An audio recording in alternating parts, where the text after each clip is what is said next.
West record many stories of famous and notorious characters of that period. One of the boldest and most defiant criminals of the Southwest was Blackjack Ketchum.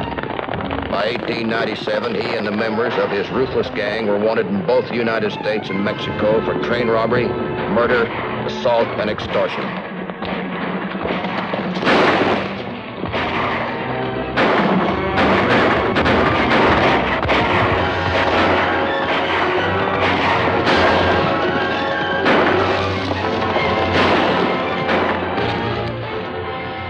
Pass the word to the boys. Tell them to get out of this any way they can. Tell them to meet me at the Cullen Ranch, Clayton, New Mexico. All right, Blackjack.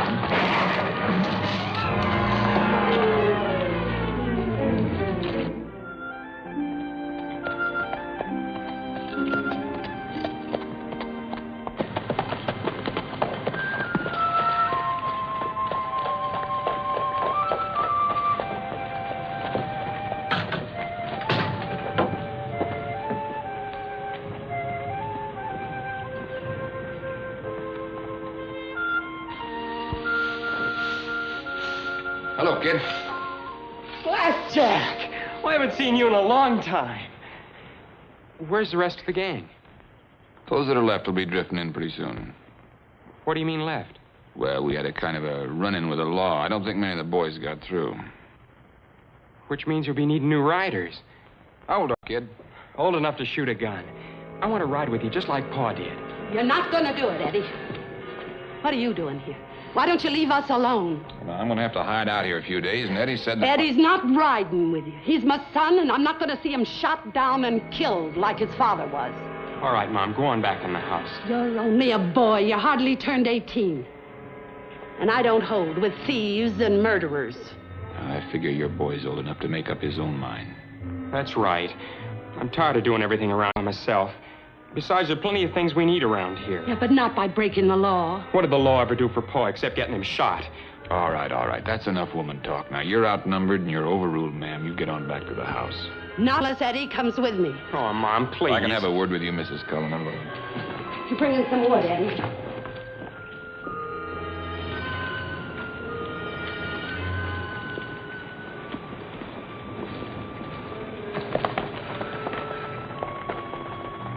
All right, it's just the rest of the boys. It's all that's left for gang, Blackjack. Come on, Miss Cullen. Too bad you weren't all killed off. Now, look, Mrs. Cullen, we're sorry you lost your husband, but we're going to have to hide out here for a few days. And I'd advise you not to go running into the law. If you don't want something to happen to that boy of yours. Now go fix something to eat. The boys are hungry.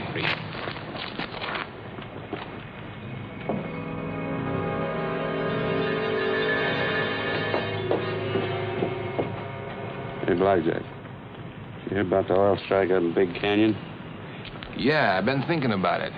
You know who made that strike and is going on us now? Huh? Andy Stone. Andy Stone. Yeah. He's president of the oil company. When did he get out of Leavenworth? About 2 years ago. He hit a big gusher up there, and he's making money faster than we can steal it. Hey, Eddie. Come here, boy. Here, I'll take that into your maw. Look, get yourself a horse and throw on a saddle. I want you to run into town to the post office with a letter for me. Sure, Blackjack. Anything you say. That's Steve Cullen's kid? Yeah, chip off the old block. He wants to ride with us. Who's the letter going to? Andy Stone.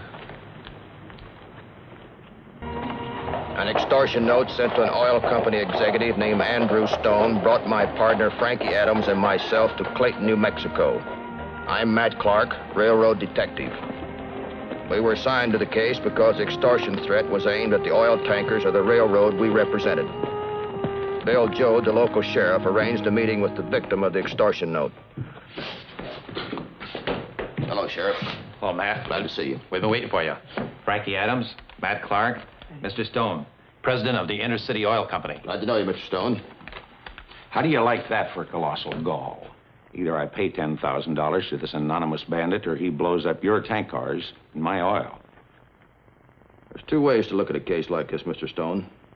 Either you pay up, or wait and see what happens. Mr. Clark, you probably know my past history. I was on the wrong side of the law once and served 6 years in the penitentiary to pay my debt to society. Since I've got out, I've worked hard and gone straight, and I've done well.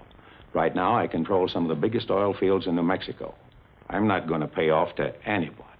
I've got the law on my side this time. Glad to see you take such a firm stand, Mr. Stone. That's exactly how we feel about it. In case that's not an idle threat, Matt, what kind of precautions do you intend to take? Well, this says that if Mr. Stone doesn't make the payoff by the 15th, they'll dynamite the oil cars. That gives us 5 days. From what point do you expect to ship your next run of oil, Mr. Stone? Along the Blue Canyon spur. Can you give us help patrolling that section of track, Sheriff? You bet. Glad to meet you, Mr. Stone. We'll see you later.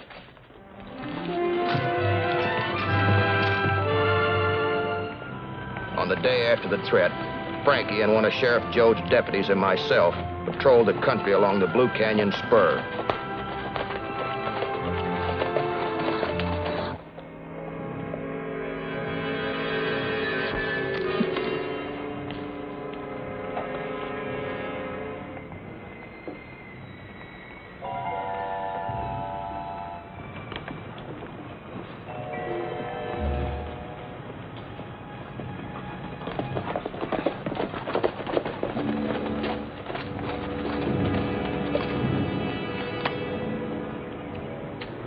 Might be one of the sheriff's men. I'll check over by that trestle. You move on ahead and take a look at that tank car it's supposed to move out today. All right, Matt.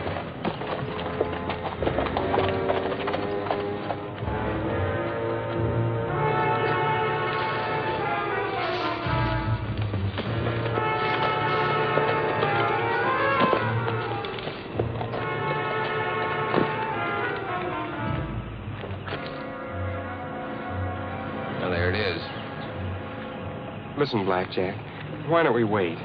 How do you know they're not going to pay off? I don't. Stone still has a couple of days to make up his mind. Blowing up that trestle on this oil car will show him we're not just bluffing.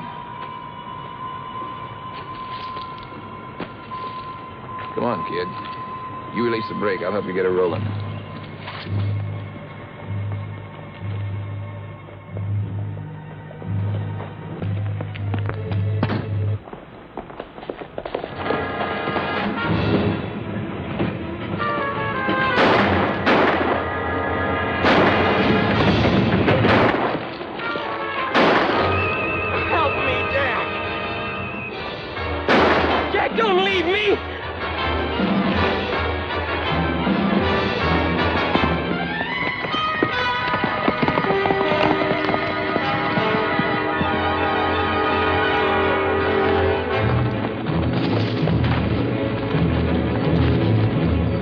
Stay right where you are.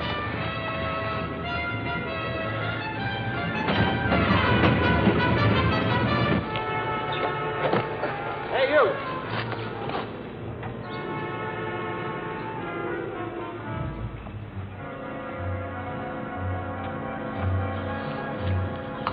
What are you doing up there?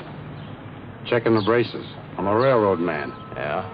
I see your card. Not right now, mister. I'm leaving. Just a minute. All right, get over there. Come on. Now sit down. You don't work for the railroad.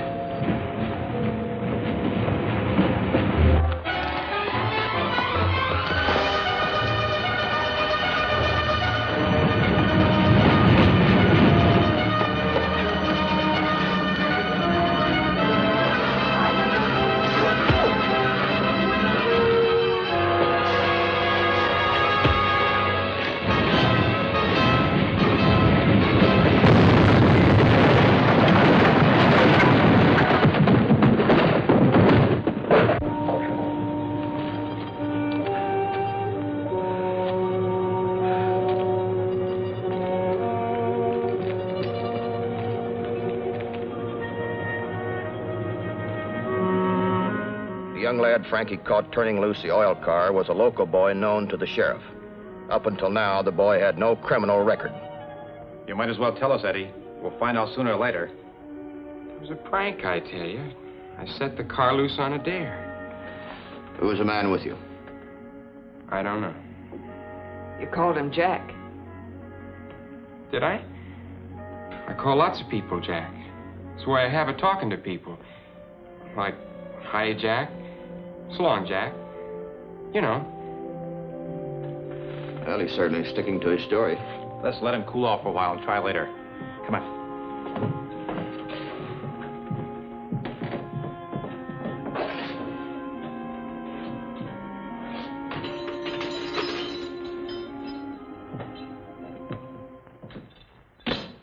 Well, Matt, what now? Did you tell me the boy's father was killed in a gunfight a few years ago? That's what I heard. I wasn't in this part of the state at the time. Why? Well, the name Cullen seems to strike a note, but I just can't place it. Does it mean anything to you, Frankie? Mm-mm. Do me a favor, Sheriff. Send wires to Tucson, Denver, and El Paso police departments, requesting a rundown in the name of Cullen. I'll get right on it. Good. I've got an idea, Frankie. Let's go have a talk with Mr. Stone. Fine.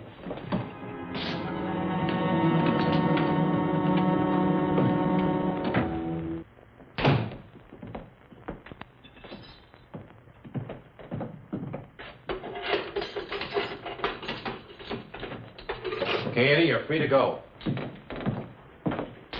How come? Writ. Insufficient evidence. I knew you couldn't hold me. Just sign this paper and you can go home to your mother. My oil goes up in smoke, and what have you people been doing about it? Nothing. Absolutely nothing. Just a minute, Mr. Stone. Never mind the excuses, Sheriff. Where's that railroad detective? Well, presently out on business, sir. Well, when he comes back, you tell him I'm through with him and his railroad. Tell him from now on I'm shipping my oil by wagon. I made a deal with a freighting company. We'll move my product at half the price. Please, Mr. Stone. Well, it's no secret. Or at least it won't have to be by morning. My oil will be on the road by then. Good day, Sheriff.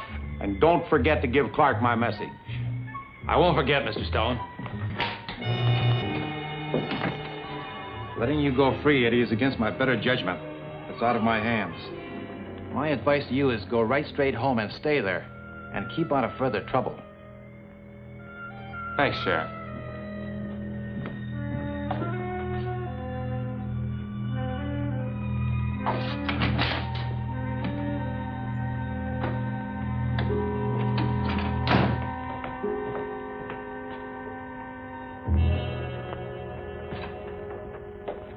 Did you hear? Yeah, every word. Went off perfectly. You did it beautifully, Mr. Stone. Edwin Booth couldn't have done better. I don't know. Seems to me we're taking a lot of chances just to catch a gang of crooks. I've got a mind to pay the money and forget the whole fight. You can't do that now, Mr. Stone. We've gone to all the trouble to muster the finest band of fighting men in the territory. They're anxious to bring law and order to the Southwest for once and all. If they're willing to risk their lives, it seems to me you could risk a contract. Sure, it's only money. But if that oil doesn't go through, I'll be wiped out. I can't tell you not to worry, Mr. Stone. We'll have enough fighting men driving those wagons to get us through a troop of cavalry if we had to. You win. Forget what I said. Much obliged. Put your top men on the wagon, Sheriff. You and I'll follow with the posse and move in at the hottest spot. Let's go.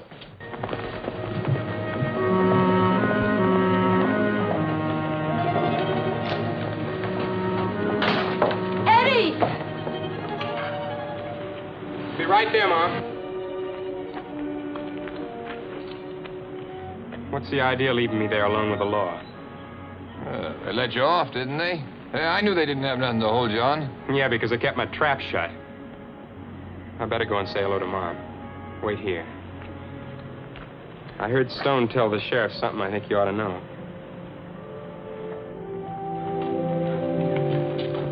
Mom! Come on in the house, Eddie. I gotta know the truth.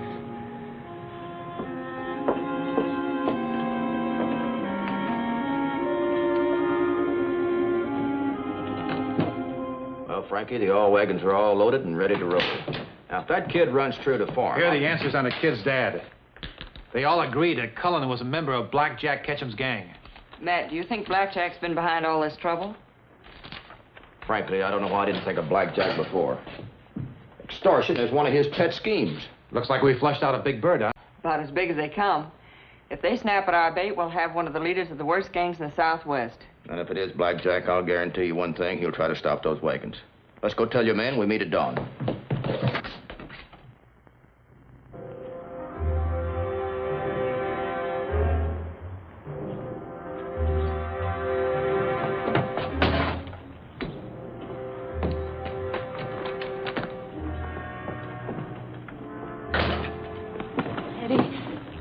Daylight. Where you going? Me and Jack and the boys are going to round up some strays, Ma. I'm begging you, son. Don't go with him. Don't trust him. You singing that same old tune, Ma? Now, look here. You're going to listen to me. For once, you're going to listen to me. Do you know how your father was killed? Do you really know? Sure, Blackjack told me all about it. The law gunned him down when he came out with his hands up. He didn't even have a chance to pray. The law shot him because he came out shooting. Because Ketchum sent him out to draw their fire so that Ketchum could get away. Why are you making up that silly story to turn me against Jack? No, it's the truth, I swear it. Your father made his way back here. He was dying. He told me how it happened. Just before he died, he told me. Why didn't you tell me before now? I didn't want you ever to know. There wasn't ever any need for you to know. Hey, Eddie, come on. Yeah, Jack, I'm coming. Don't worry, Mom.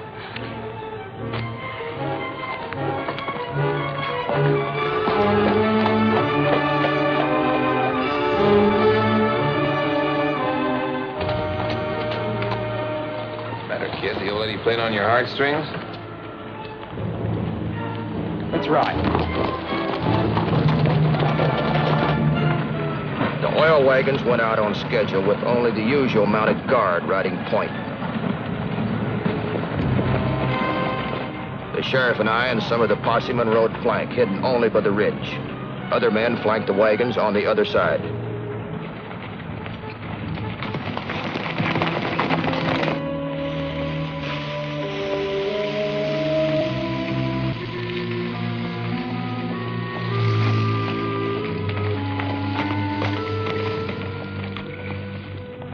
Boys all finished with the kerosene? Yeah, the stuff scattered all along the canyon.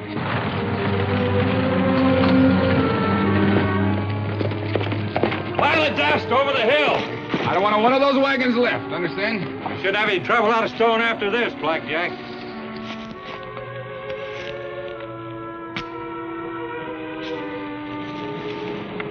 Okay, Eddie, set off the brush. When you get through, we'll be waiting for you in the rocks. All right, get going.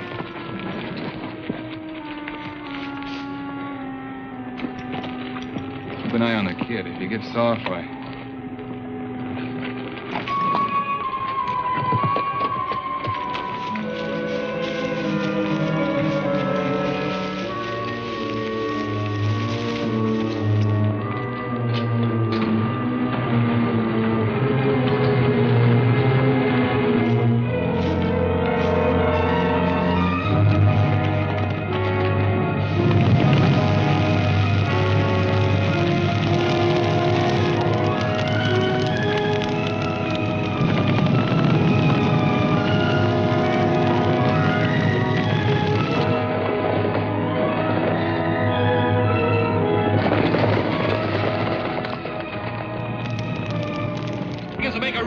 We'll cut over the hill.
we winged him. Come on.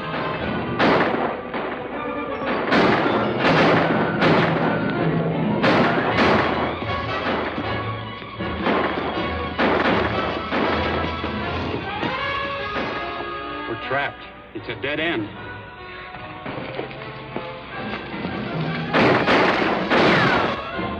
Looks like we'll have to make a break for it. You boys go ahead. I'll cover for you. What was that? I said you boys go first. I'll take the dirty end and cover for you. Go on, Couver. You first.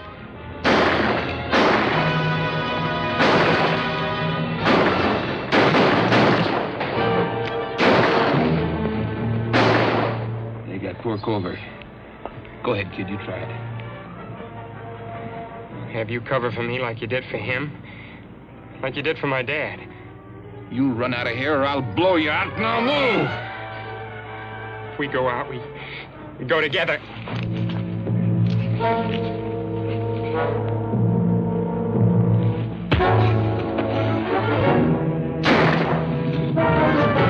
Head him off, Sheriff.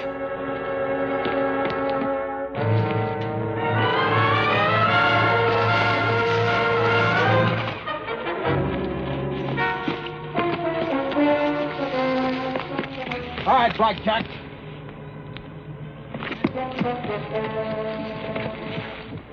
Hold it, you two, or I'll fire. Go ahead, kid. Shoot him! I'm gonna plug you, Blackjack, for what you did to my pa and what you tried to do to me.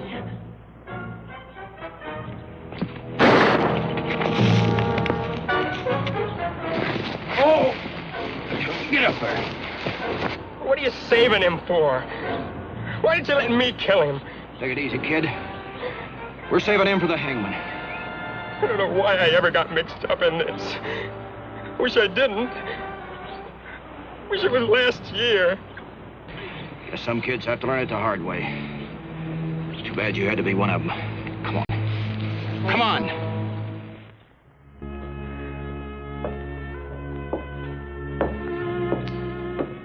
Don't worry, Mrs. Cullen. The doctor says his wound isn't serious.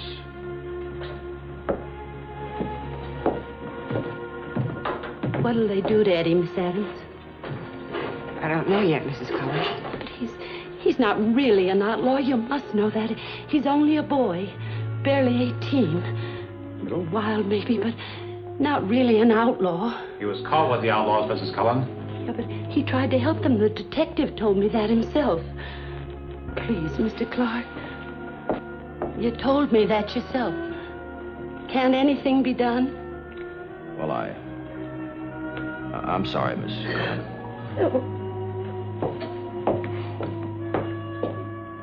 Ketchum, was this the first time Eddie worked a job with you?